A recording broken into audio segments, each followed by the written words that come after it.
अस्सलामुअलैकुम। आज का हमारा टॉपिक है uterine फिब्रॉइड्स।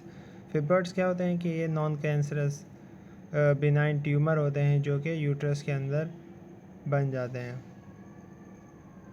Definition: uterine fibroids is a leiomyoma, benign non cancerous tumour from smooth muscle tissue that originates from the smooth muscle layer myometrium of the uterus. सही है, benign non cancerous tumours होते हैं जो कि smooth muscles of uterus यानी myometrium के अंदर से बनते हैं। कॉजेज़ की क्या हो सकती हैं? अननोन कॉज होती है इसकी फैमिली हिस्ट्री से अगर है, या जेनेटिक अल्टरनेशन से, hormones, other chemicals.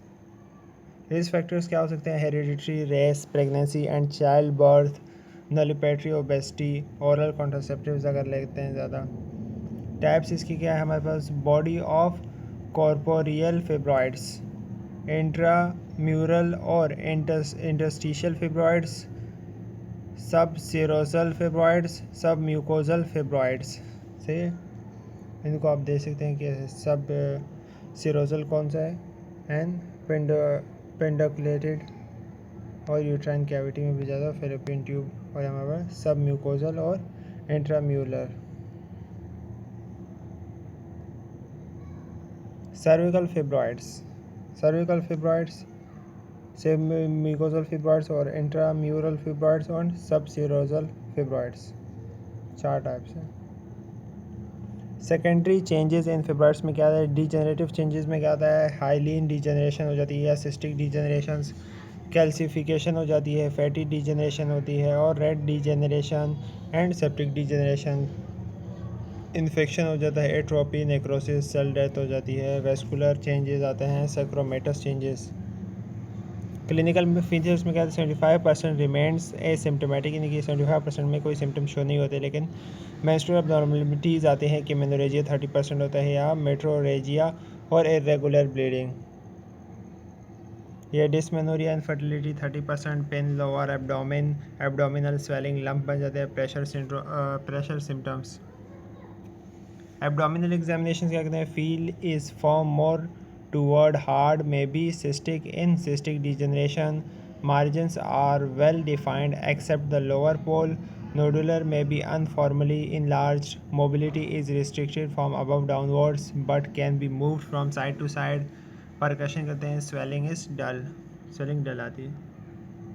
Pelvic examination, bimanual examination reveals uterus irregularly enlarge. कि यूट्रस हमें पता लग जाता है जब हम बायोमेनुअली एग्जामिनेशन करते हैं कि वो इरेगुलरली इनलार्ज होता है, यानी उसका साइज़ बड़ा हुआ होता है। Uterus is not felt separated from the swelling and as such a groove is not felt between the uterus and the mass. The cervix moves with the movement of the tumor felt per abdomen.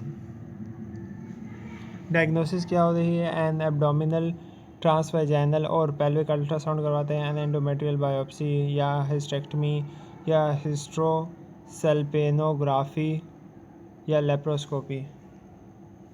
Treatment क्या है for symptomatic fibroids के? Medication to control symptoms, medication aimed at shrinking tumours, ultrasound fibroid destruction, surgical aided methods to reduce blood supply और of fibroids, myomectomy और radio frequency ablation या hysterectomy. Treatment for infection and anaemia, embolization. Medications क्या? Oral contraceptive pills देंगे उसको, या GnRH agonist देंगे, the anti hormonal drug RU486, mifepristone या danazol, danocrine या एंटी फिब्रोनेलेटिक्स, ट्रांसनेक्सामिक एसिड या non steroidal anti inflammatory agents या progesterone receptors modulator named ellaOne. Surgery में स्टेक्टमी करवा सकते हैं या हिस्टेक्टमी। और uterine artery embolization, uterine artery ligation.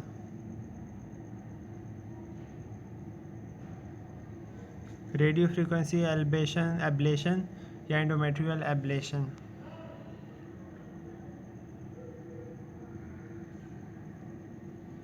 Complications क्या हो सकती हैं इसके? मेनोरेजिया हो सकता है, एब्डोमिनल पेन्स हो सकता है, प्री मेच्योर बर्थ, लेबर में प्रॉब्लम या मिसकैरेज हो सकता है, इनफर्टिलिटी हो सकती है।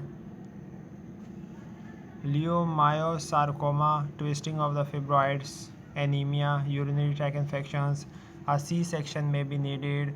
Some pregnant women with fibroids have heavy bleeding immediately after giving birth.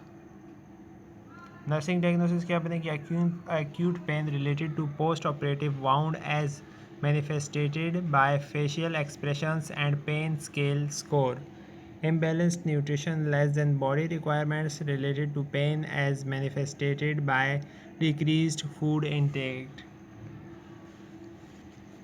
Impaired bowel elimination, constipation related to decreased activity, pain or on staining, disturbed sleep pattern related to pain and hospitalization, risk for infection related to the surgery, low self-esteem related to changes in femininity as evidenced by withdrawal depression. Thank you. Hope you like it.